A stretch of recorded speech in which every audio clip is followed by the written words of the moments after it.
What's up, everybody? Third review for the day, although you may be watching these at different times.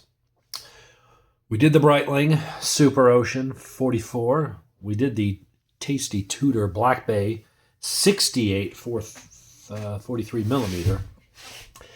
And then I wanted a lesser expensive, being relative, it's still over $1,000, but lesser expensive Swiss brand that I'd never had before. You don't really see them much here. I know you can buy them online. I think Teddy Baldassar carries them. But I wanted to try one on to see if I would actually like it and stuff. So when I was down in St. Martin, we were on a catamaran all day. By the way, hit like, hit subscribe, turn on the notification bells, make a comment, help a brother out.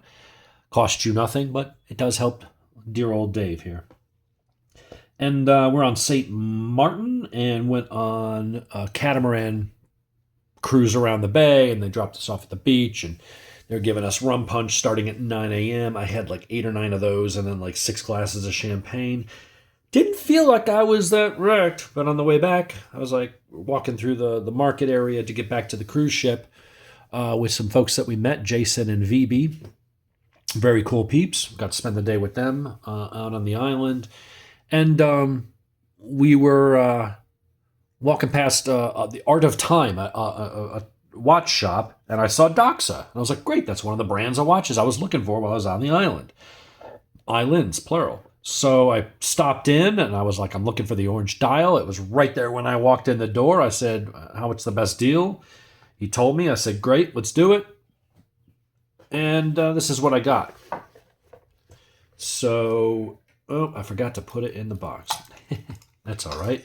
Let's go over the packaging. Comes in a nice cardboard box. And then you get this, I don't know if it's waterproof or not, but you get a nice, fairly rigid little carry case that zips up and got a little rubber seal there along the zipper. So inside you've got your little thing that you'd put the watch on, and that would sit in there like that. Extra piece of foam, don't know what that's for. I took out 4 links in order to get it sized properly. They are screws. There's a little carrying strap, I guess, for the case. I guess you could connect it to the little hook right there and carry it around with you if you wanted a little satchel for some reason. You got some gelica or some desiccant silica, so if you get hungry later, you can. And then what did I pay for this? $11.61 out the door. MSRP is $12.95. That's what you'll pay at Teddy Baldassar plus sales tax. So you're looking at closer to $1,400. So I got a little cheaper, tax-free and duty-free. So that's what that was. So let's go ahead and put that stuff off to the side. And let's talk about the watch. First of all, let's make some room on the wrist. So let's get rid of the Tudor Black Bay. If you haven't watched the review of that, awesome watch. But I wanted something that was bright. You know, if you look at my Breitling video, it's got the skylight, sky blue, ocean blue, whatever you want to call it. Really, Smurf blue. It's really, really blue is the point there I'm trying to make.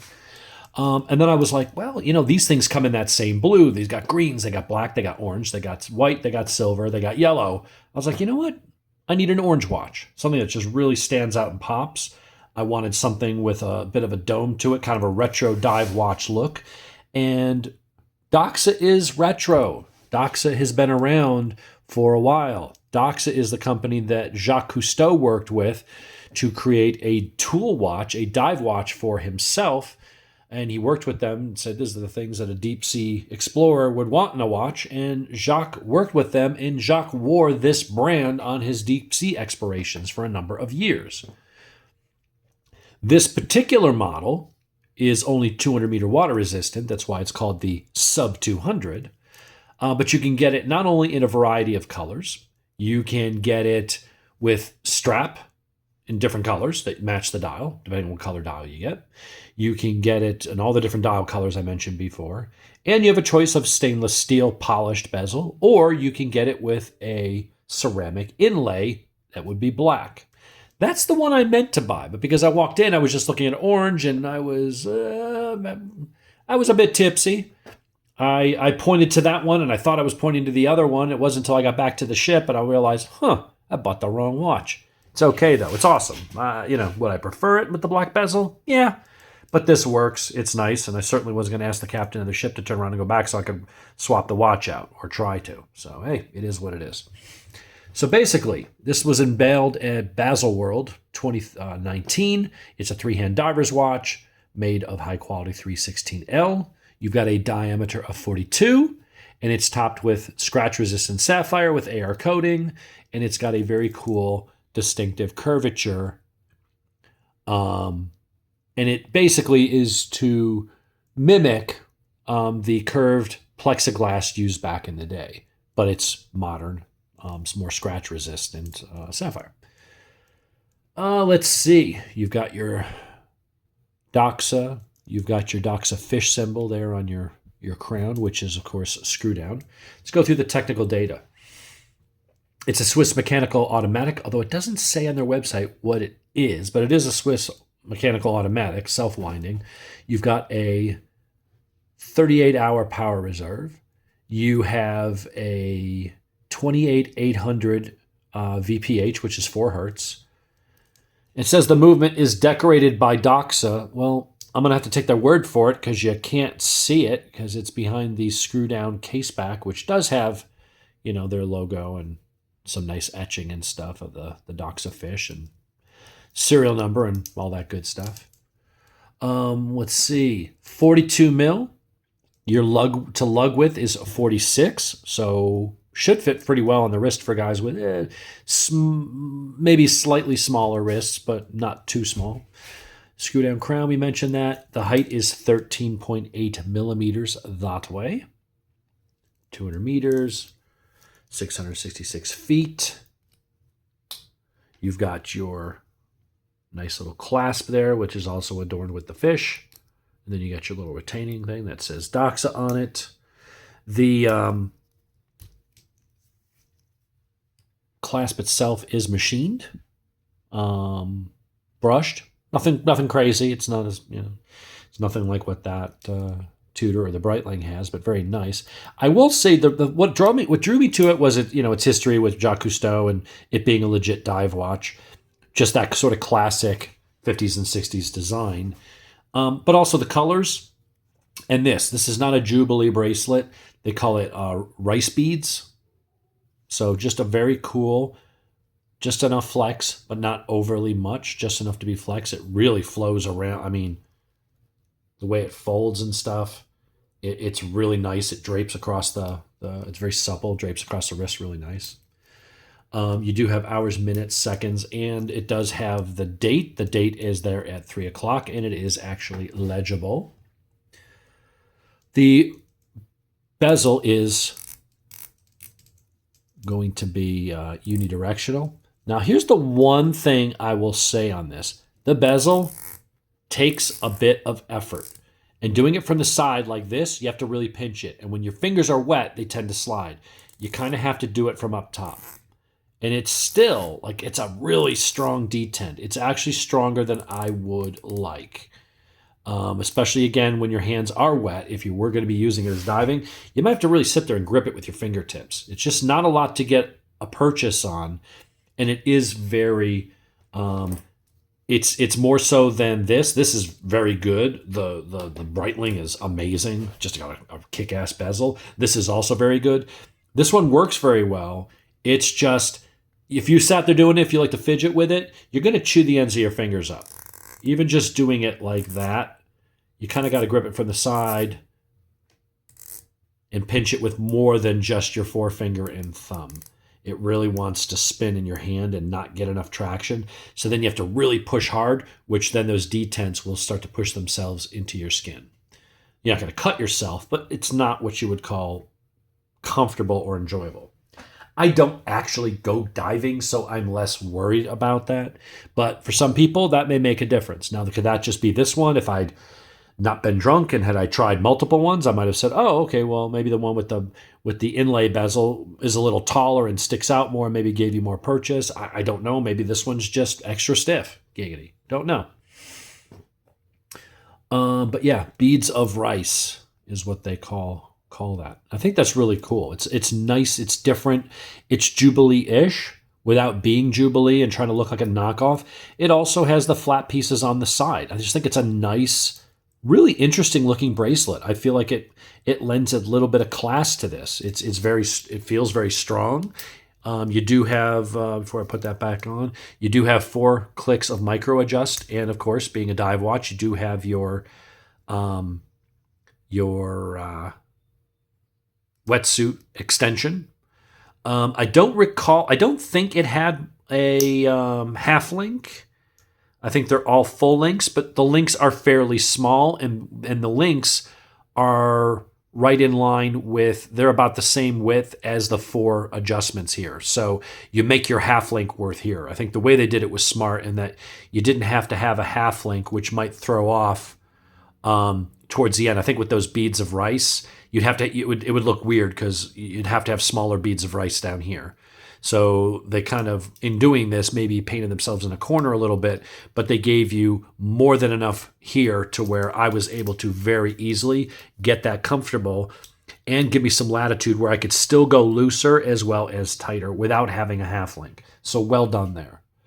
Some companies don't quite get that. They don't throw in a half link. They just go, oh, here's some micro adjusts, and it's hit or miss. It either works for you, it doesn't. This one seems to work very, very well. We'll do some close-up shots. Is there any other info on here? It just says iconic dial. That's their description. Iconic dial. Well, leave it to the Swiss to be, simple and direct and to the point. They are only one step away from being German in a lot of ways. So let's do a couple close-up shots and wrap it up, because this is my 3rd watch to review this morning, and I'm getting tired talking about watches for a bit. But absolutely beautiful watch. Nice on the wrist. I mean, 42 mil, perfect for a lot of people. It actually wears, to me, it wears a little small for a 42. It doesn't look that big on my wrist. It feels more like a 41. But just a really good job. Nice domed crystal, high dome. Now, some people might like that, not like that, because you might scratch it more easily, because it does kind of stick out there a good bit, a couple millimeters. But I like the classic look. Really, really nice fine brushing. But then you do have high polish on certain areas. You got high polish on the bezel. You certainly got a nice combination of brushed and then high polish down the center. And that is a really that to me is impressive. I love the bracelet on this thing. The lug width is like 19 millimeters. So just know that if you wanted to put this on a rubber strap, or if you wanted to put it on a NATO strap or something, which I think like a NATO strap that's like black and orange would look the bee's knees on this. I think it would be awesome. But you will be limited because you're going to have to look for 19 mil. I love the little orange on that. It's just a lot of nice touches. Like I said, they got like 7 different colors, 8 different colors. Orange, black, white, dark blue, yellow, sky blue, silver, and emerald green. You got 8 colors to choose from. And then you got 2 bezel choices, stainless steel or black ceramic. And then you've got stainless steel or rubber strap to choose from, and the strap would be color matched. Like, there's a lot of cool combos just for this model alone. So very interesting, very nice. Just a really good basic dive watch that's got a bit of color. It's playful. It's got some interesting heritage and being used by Jacques Cousteau and things like that. So while it's not a brand that you hear a lot about here in the States, it is a legit Swiss diving watch company that's got a bit of pedigree. And, Jacques Cousteau is probably one of the most famous deep sea ocean explorers in the last, century. And this was one of the brands he relied on when he went down and did his stuff. I think they've got up to 800 or 1,000 meter watches here. What's their website say? Collection, sub 200, 300, 600. Oh, they have a 1,500 meter dive watch. Okay, so this goes to 1,500 meters. Holy crap. Now, those watches are $2,700. So again, very affordable for a quality Swiss tool watch. These are not outrageously priced. Like, doesn't Rolex have a deep sea dweller or something that goes to like a crazy depth? But I mean, how much is that thing? 10 times the cost of these? So yeah, 1,500 meters is 5,000. Oh, that's a mile. What's a mile? 5,230. Yeah, 5,230 feet. They're sub 1,500, which is twice the price of this, but 2,650 goes a mile down. Like that is a legit deep sea dive watch. Most of us don't go deeper than a swimming pool or maybe 30, 40 feet if we do a little scuba diving down in the Bahamas or something. This is all you need. And if you buy it from a place like Teddy Baldessar, give him a free plug. He does sell them and sells a bunch of the models in different colorways. $1,295, $1,300 plus taxes for a legit Swiss dive watch that's got legit. They were there at the beginning of true dive tool watches for diving purposes and stuff. Doxa was right there. Doxa was right there with the rest. So they were good enough that Jacques Cousteau relied on them for his timekeeping needs. So what else do you need to know? A couple quick close-ups.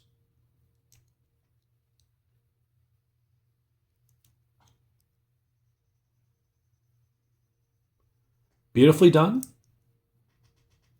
Nothing to complain about other than the dial. This particular one, sorry, the bezel.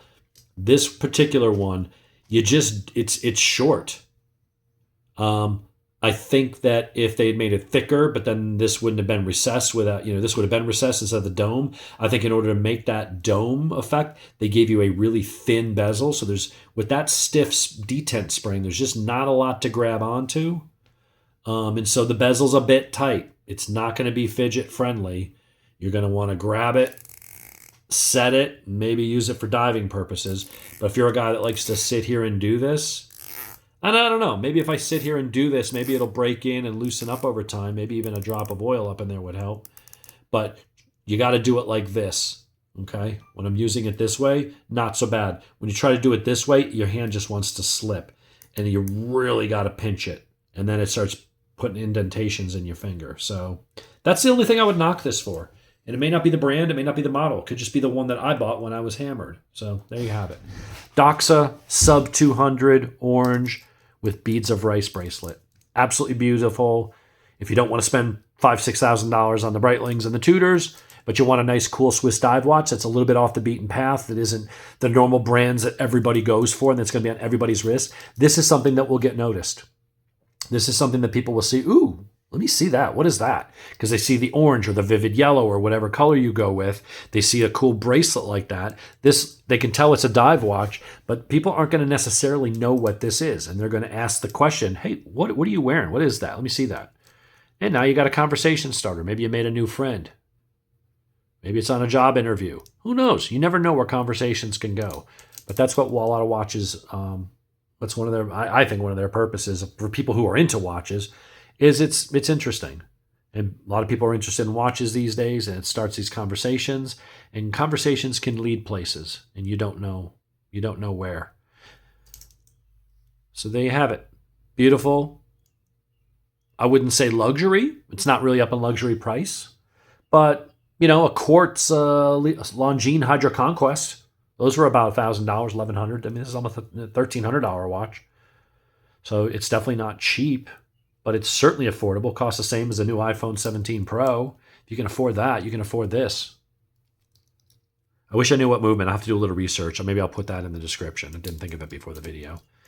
Anyway, I got some stuff to do, so hope you enjoyed. Leave your comments and let me know your thoughts on Doxa. If you've got any experience with them, let me know.